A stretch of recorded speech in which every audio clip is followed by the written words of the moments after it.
Hello everyone, and welcome to my fourth and final installment in reflecting on FromSoftware games. In this series, we've been going and critiquing the Souls games and appreciating all the great things they have to offer and what they've given us in anticipation of Elden Ring releasing. If you haven't seen my Dark Souls 3 video, the previous one from this, then you can click right up here somewhere. But for now, we are getting into Sekiro.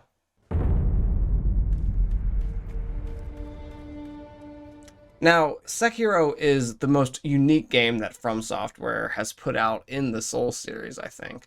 And I think that even after Elden Ring's released, this game will stand as still being the most unique FromSoftware game. I, for one, am actually really appreciative of them going outside of their lane and trying something new, stretching the boundaries of what a Souls game can be. In this game, you are not some random, nameless character, but actually someone, a true protagonist with dialogue. This is in stark contrast to their previous games they've released because they've had a specific story to tell, and they didn't want anyone to miss exactly why our character is doing what they're doing and their exact motivations, at least for the main plot points. I think this actually helps broaden the amount of players in the game by allowing more people to get attached to the story and wanting to continually progress in the game in order to see the story through without constantly having to look up body videos on YouTube and find out what the heck is happening. Don't get me wrong though, there are still plenty of abstract story elements in this game that you can easily miss if you're not looking for it, and you'll probably have to go to some YouTube videos and find breakdowns and explanations still. I just think that it was a nice way to have a general sense as to what's going on and why I needed to school these fools. Next, the biggest change from previous games was the fact that this was in no way an RPG. There were zero weapons or outfits to choose from, and the game forced you exactly into the playstyle they wanted you to use. I think this choice in a Souls game is really a double-edged sword. On one hand, this limits the replayability and doesn't really encourage the player base to experiment much in the game.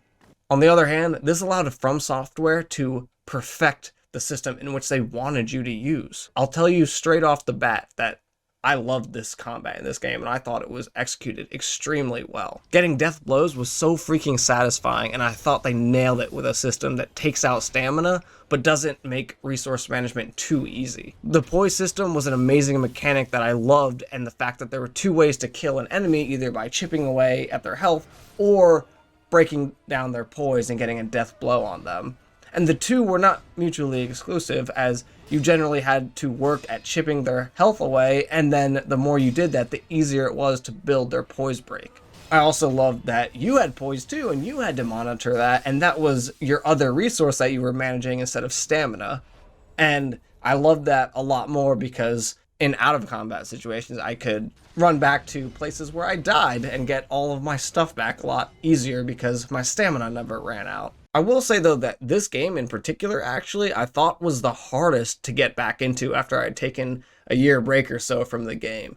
I think the mechanics in this game at their root are simple but very nuanced, and getting my timings down was a lot harder coming back to it than I thought it would be. Unlike any Dark Souls game that I pick up, I can usually get back into it pretty easily with, a few minutes here or there. But in this game, I actually had to play for a while before my timings were down right and I could figure out how to do all the moves in proper sequences. The many different tools you had were great though, and gave you a small sense of character customization, playing how you wanted to a little bit more. But everybody's dealing with the same deck of abilities here, so you just gotta remember, firecrackers save lives. The resurrections were a lot of fun, and I loved they had a story reason as to why you came back to life. I do think that overall this made the game a little bit easier because you essentially could never be one-hit KO'd. Anytime a move was so powerful that it could kill you in one shot, you essentially got a second chance every time with the resurrect function. But don't worry, I still struggled a lot throughout this game, and used a resurrect probably on every boss that I beat the first time.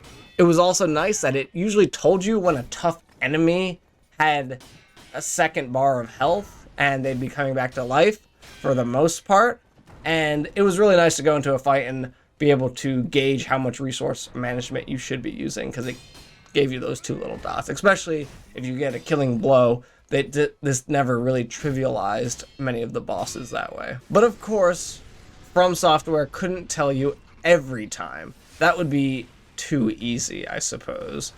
So you still went into the fight saying, please let these 2 dots there be the only 2 dots that this fight has. Looking at you, Guardian Ape.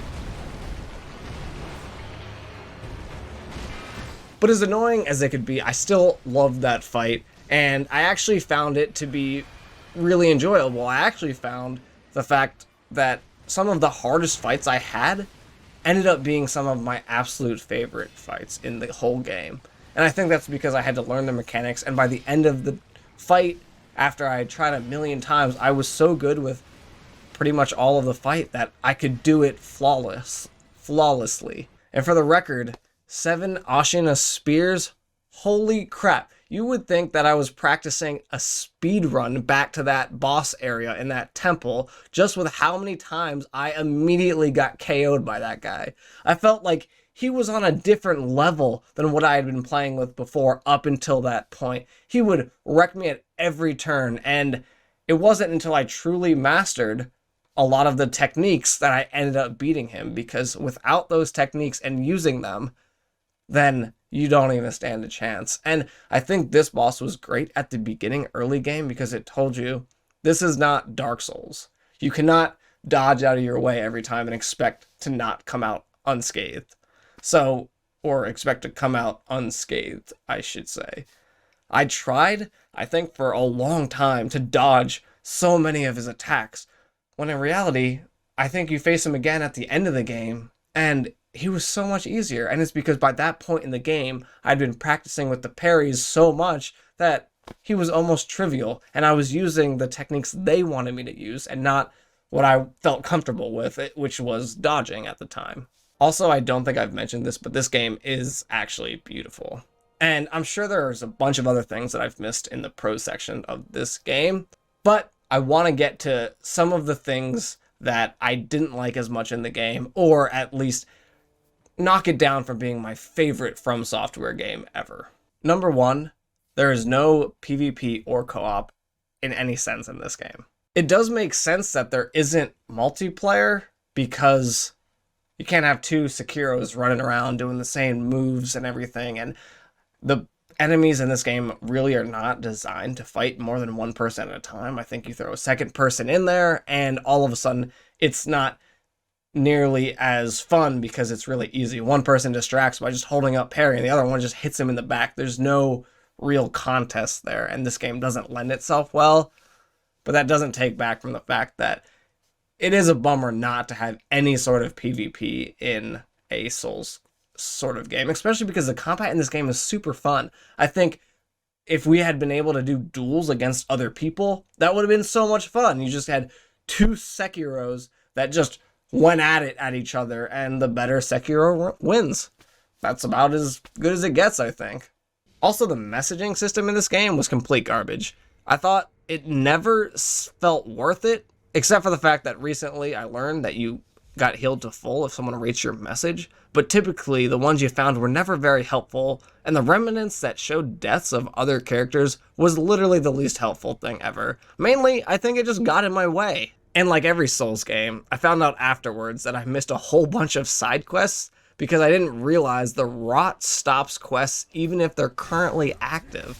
Another thing that I thought was so different in this game was leveling up was directly tied to bosses. I believe this was their way to combat becoming OP in the game, and I think generally they succeeded, but because you couldn't level up and there was no co-op in the game, there was no way for a player who got stuck on a boss to beat that boss other than to get good. And maybe that's not a con. I don't know. I go both ways on it.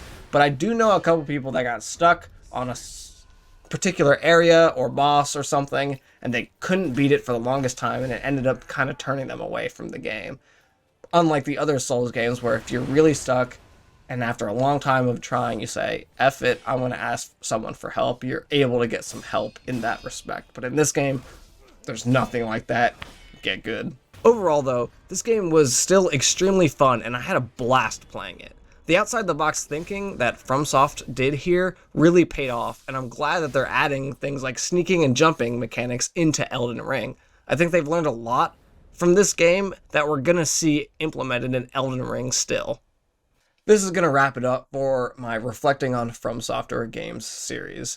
And we've kind of discussed about where they have been and where they're going and how certain elements are going to tie in to their new games. If you have any thoughts on the series in general, please let me know down in the comments. I'd love to have a discussion and talk with other people that are really excited about the game and to see what comes next. For now though, this is Keegan signing off. I will catch you all in the next video.